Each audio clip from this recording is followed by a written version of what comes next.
আজকে আমি তোমাদের সাথে শেয়ার করছি দারুণ মুচমুচে একটা কুমড়ির রেসিপি, যেটা খেতে এত সুন্দর হয় সে আর বলার কথা নয়। তো চলো রেসিপিটা শুরু করা যাক। এদিকে নিয়ে নিচ্ছি আমি একটা কুমড়ো। এবার কুমড়োটাকে লম্বা লম্বা আর পাতলা পাতলা করে কেটে নেব, খুব একটা পাতলা করব না। তোমরা দেখতেই পাচ্ছ কতটা এখানে আমি মোটা রেখেছি বা পাতলা করে কেটেছি। এরপরে কুমড়োগুলোকে একটা প্লেটের ওপর তুলে নিচ্ছি, দিয়ে দিচ্ছি হাফ চা চামচ নুন, আর নুনটা দিয়ে এবার ভালো করে কুমড়োটার গায়ে মাখিয়ে নিতে হবে। কুমড়োটাকে 5 মিনিট মতন এরকম নুন মাখিয়ে আমি রেখে দিয়েছিলাম, যাতে নুনটা মানে কুমড়োর ভেতর পর্যন্ত ঢোকে, তাহলে খেতে খুব ভালো হয়।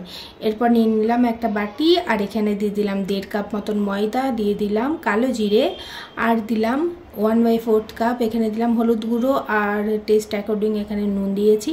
এবার এই সমস্ত কিছুটাকে একটু ভালোভাবে মিশিয়ে নেবো। অল্প অল্প করে জল দিয়ে বেসনটা মাখবো, একবারে বেশি জল দিয়ে দিলে তখন আবার বেসনটা পাতলা হয়ে যাবে। আবার এখানে বেসন অ্যাড করতে হবে, সমস্ত কিছুর মানে যে মেপে মেপে দিলাম সেগুলোর আর কোনো মানে থাকবে না তখন আর। এদিকে দেখো বেসনটাকে খুব ভালোভাবে এখানে আমি ফেটিয়ে নিচ্ছি। এবার অ্যাড করে দেবো মানে 1 চিমটে মতন বেকিং সোডা। এই কুমড়িটা তোমরা দুপুরের লাঞ্চের ডাল ভাতের সাথে খেতে পারো, খিচুড়ির সাথে বানাতে পারো, এমনকি সন্ধেবেলায় চায়ের সাথেও অসাধারণ লাগে খেতে। এত মুচমুচে হয় আর এত মানে ভালো লাগে খেতে কুমড়ি, সে আর বলার কথা নয়। এদিকে দেখো বেসনের ব্যাটারটা একদম রেডি হয়ে গেছে পারফেক্টভাবে। খুব একটা পাতলা করিনি আর ভীষণ যে গাঢ় করেছি তাও না, তোমরা দেখে বুঝতেই পারছো। এরপর কুমড়োগুলো একে একে বেসনের মধ্যে ডুবিয়ে নিয়ে গরম তেলে এটাকে ছেড়ে দেব। এই সময় মানে গ্যাসের আঁচ ছিল লো টু মিডিয়াম ফ্লেম, আর এইটা পুরোটাই ওই লো টু মিডিয়াম ফ্লেম একবার কমিয়ে একবার একটু বাড়িয়ে এভাবেই আমি ভেজেছি। একবারে বাড়িয়ে ভাজলে কি হবে, ভেতর পর্যন্ত বেসনটা পুরোপুরিভাবে ভাজা হবে না, কাঁচা কাঁচা থেকে যাবে, ভালো লাগে না খেতে। তো এরকম করতে করতে যখন এটা গোল্ডেন ব্রাউন কালার হয়ে আসবে, তার মানে আমাদের কুমড়ি একদম রেডি হয়ে গেছে।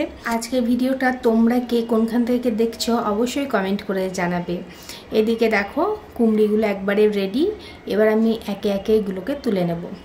তো এই কুমড়ির রেসিপিটা তোমরা ট্রাই করে থাকলে সেটাও অবশ্যই কমেন্টে জানাবে, আর তোমরা কে কীভাবে বানাও সেটাও যেন অবশ্যই আমার সাথে শেয়ার করো, তাহলে আমিও একবার ট্রাই করব।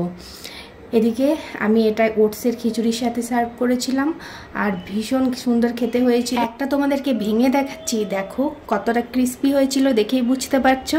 তো আজকে ভিডিওটা ভালো লাগলে লাইক কমেন্ট শেয়ার করতে ভুলো না। আবার দেখা হবে অন্য কোনো এক নতুন ভিডিওতে।